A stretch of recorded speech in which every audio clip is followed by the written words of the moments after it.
ako ng tindahan. Ayan. Saka ito, bumili ako ng mga pineapple.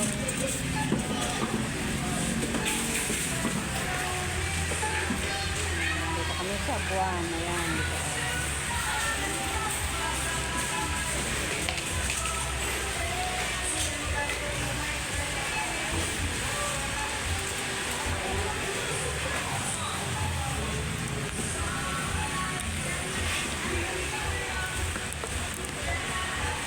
Ang pambakunan na rin. Hanap ko ng pambakunan.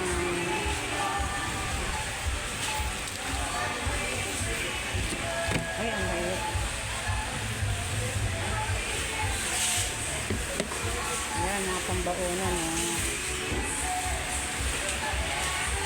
Ang lalaki naman. Ang baunan na sana meron. Ang lalaki.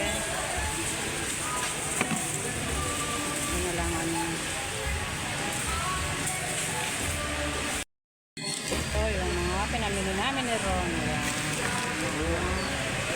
Ayan. Ayan po. Ang gamit sa bahay.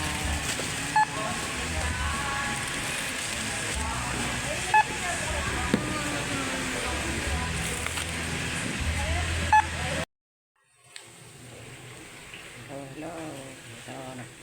Ito tayo ng saging tsaka tuyo. Ayan.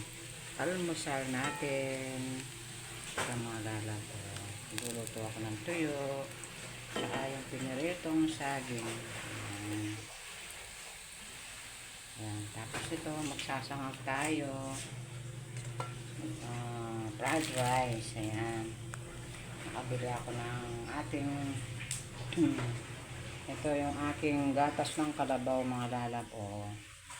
Yan, ilalagay natin sa kanin ngayong umaga, almusal. Saka yung piniritong tuyo at saging. Ayan.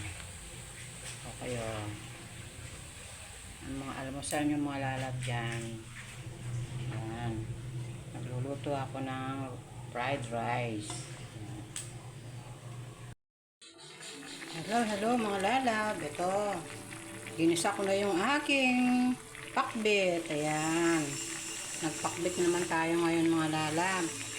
So, sinasanay ko sa gulay yung aking mga apo. Ayan. Tapos, nagmunggo kami.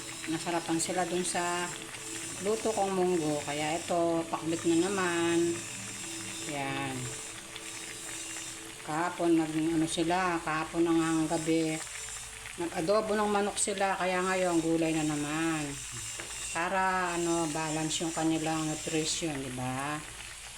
Paano mga lalab? Later Yan, may panghimagas tayo ngayon mga lalab. Nakakita ako ng rambutan. Ayan. Puso na naman ngayon ng mga rambutan mga lalab. Kaya lang mahal pa ang kilo, 100. Ayan. Matamis naman siya. Yan, ito, 1 kilo na to. Marami pa kaming saging. Ito mga saging na to mga lalab, mga pre lang. Ito. Mga pre lang to mga saging na to. Yan, kinuha dun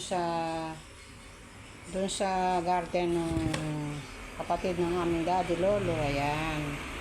Pre lang yung saging na yan. Pero masarap siya kahit hindi siya saba. Ayan, masarap ito nga prito. Tsaka gawing yung turon. Ayan, turon na. Magtuturon ako mamaya. Ayan. Yung iba overripe na. Yung isang araw pa lang to, green pa lang ngayon. Ngayon ito dilaw, na siya.